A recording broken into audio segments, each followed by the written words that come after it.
LG has just unveiled two new phones to complement its flagship G7, and they're both cheaper and slightly less powerful.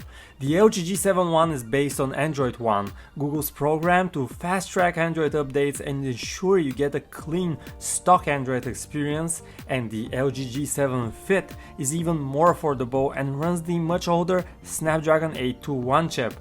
Hello guys, my name is Vic Christoph and I got to spend some time with both phones at IFA 2018, and the LG G7 One in particular stood out. It turns out that having a pure Android experience instead of the LG skin is actually not that bad at all, and the device has a very nice design.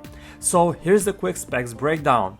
You have last year's Snapdragon 835 on board with 4GB of RAM, which sounds a lot like an upper mid-range phone these days.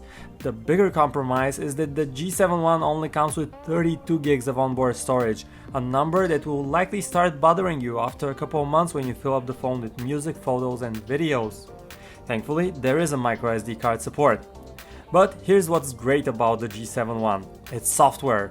We have pure Android 8.1 Oreo on board, and only the apps that you need are preloaded, so you don't have to deal with bloatware. And without a heavy skin, the Android experience here is smooth and speedy. One thing missing on the G7 One, however, is the dual camera from the flagship G7.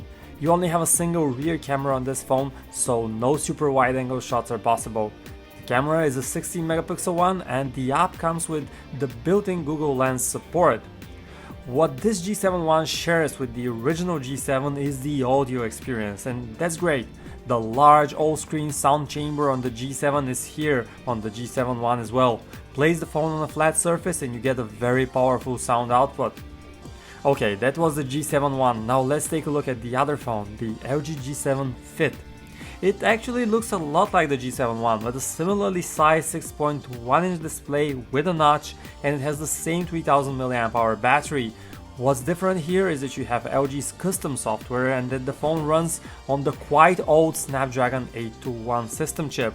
The G7 Fit also caters well to audio lovers with a boombox speaker and a quad DAC. What we still don't know are the prices and availability details of these two phones, but that's likely coming soon. And this wraps up our first look at the new G7 phones by LG. Hit the thumbs up button if you enjoyed watching this video, subscribe for more, and I will see you in the next one.